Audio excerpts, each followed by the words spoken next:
Assalamualaikum warahmatullahi wabarakatuh. Salam sejahtera, Om Swastiastu, Namo Buddhaya, salam kebajikan. Bertemu lagi bersama saya Simon dari Gubuk Balik Channel. Nah, di kesempatan yang baik ini saya ingin berbagi sesuatu bersama teman-teman yaitu mengenai hal yang sedang trending saat ini, yaitu mengenai resesi global Beberapa kali presiden kita juga mengumandangkan bahwa 2023 yang akan datang akan gelap gulita, tidak bisa diprediksi apa yang akan terjadi. Yang jelas tanda-tanda sudah menunjukkan secara global itu resesi sudah terjadi mulai sekarang ini dan katanya sih 2023 itu akan lebih parah. Nah teman-teman, kita nggak usah panik, kita harus sama-sama berpikir gimana caranya kita menyikapi hal ini.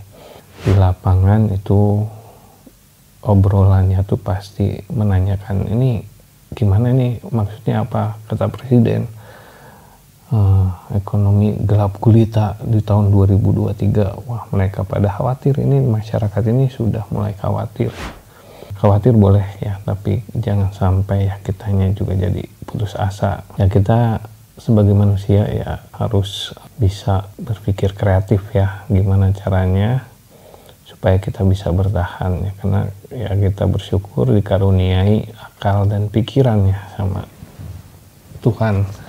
Jadi kita jangan mudah menyerah begitu saja, putus asa, mengkhawatirkan apa yang belum terjadi. Tapi bukan berarti kita juga menyepelekan kita harus menyikapinya dengan bijaksana. Untuk awalnya kita baca sama-sama ini satu berita dari CNBC Indonesia ini pengakuan Sri Mulyani, krisis 2023 sangat berat. Kita baca sama-sama ini pengakuan Sri Mulyani, krisis 2023 sangat berat.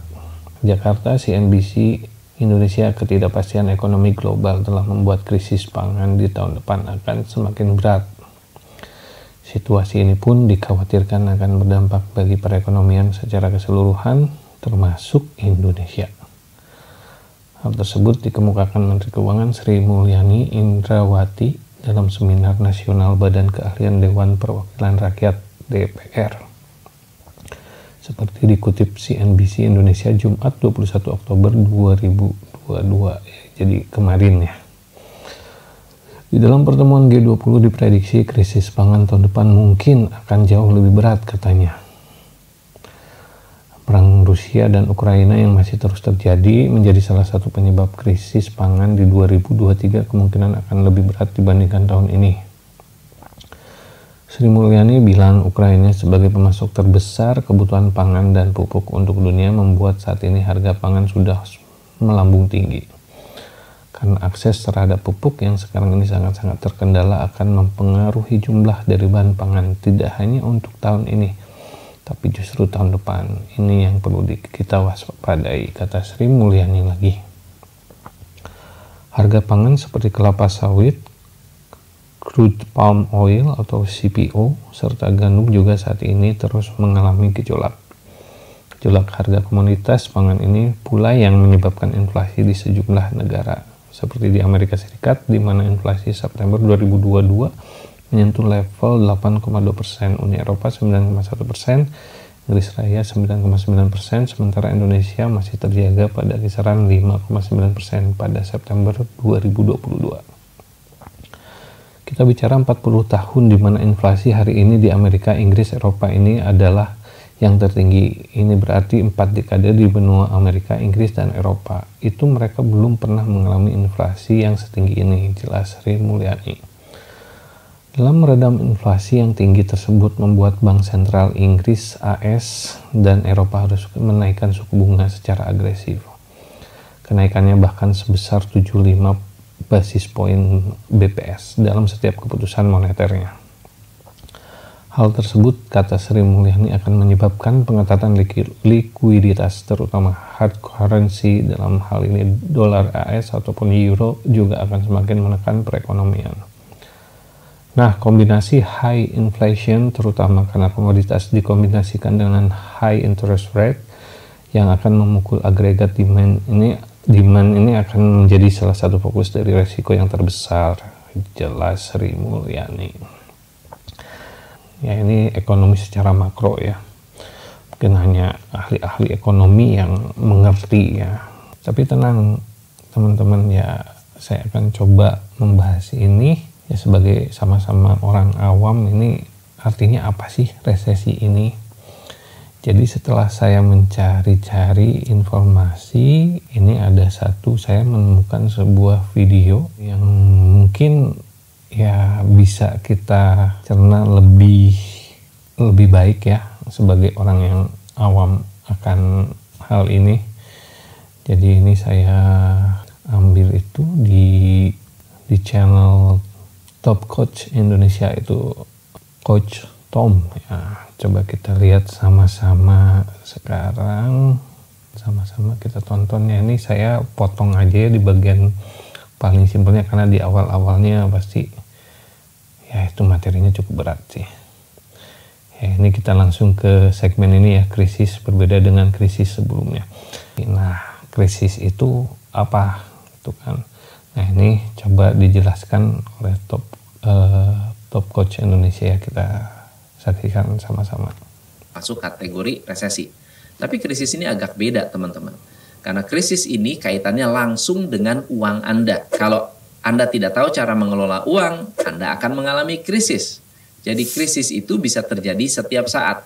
Tapi resesi belum tentu. Anda bisa saja, Indonesia lagi bagus-bagusnya, Anda kena krisis. Bisa aja, karena Anda tidak mengelola keuangan Anda dengan baik.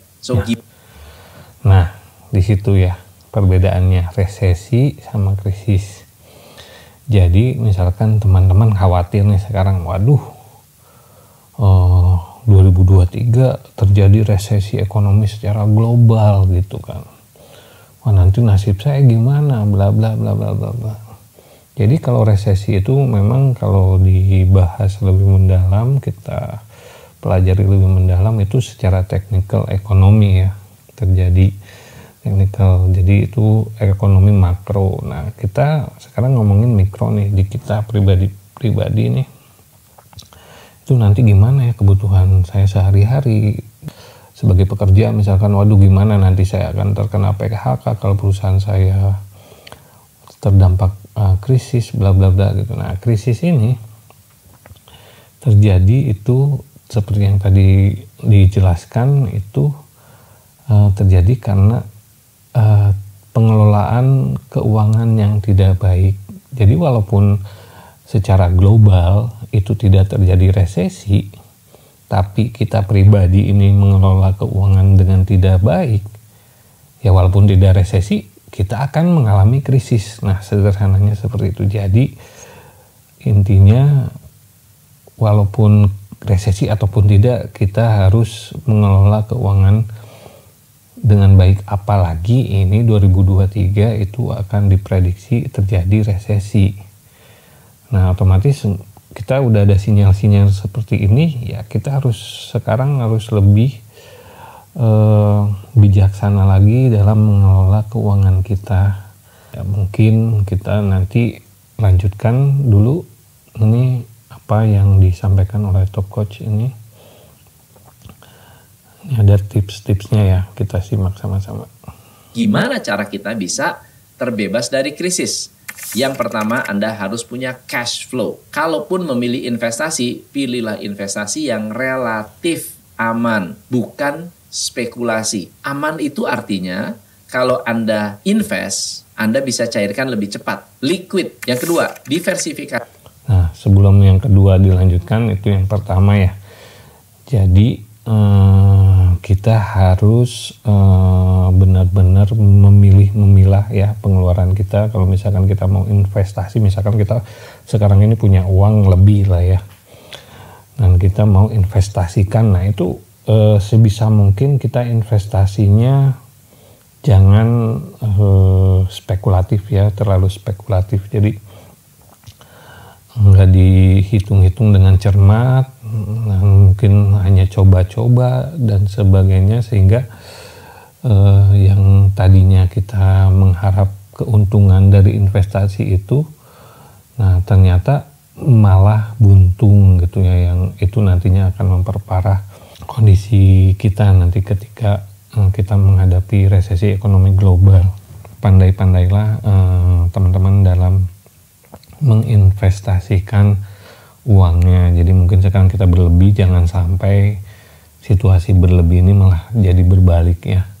Ketika tahun depan terjadi resesi karena uang kita sudah digelontorkan semuanya untuk investasi yang kita tidak mengerti, yang kita hanya coba-coba, yang kita hanya spekulasi aja tanpa menghitung untung, rugi, dan resikonya gitu.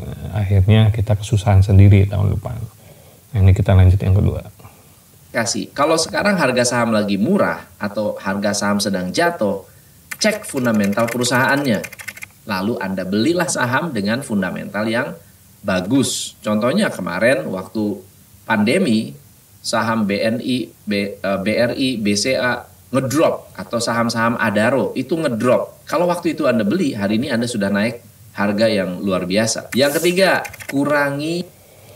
Nah, sebelum yang ketiga ini kita bahas yang kedua tadi, mungkin untuk para pelaku-pelaku pialang-pialang saham ya Pak. Jadi kalau saya sih mungkin dan lingkungan saya di sini jarang yang main saham, jadi saya tidak akan terlalu banyak membahas masalah poin yang kedua itu. Nah, ini yang ketiga yang paling penting nih. Kita simak sama-sama ya. Pembelian barang konsumtif. Ini counterproduktif sebenarnya. Karena begini teman-teman.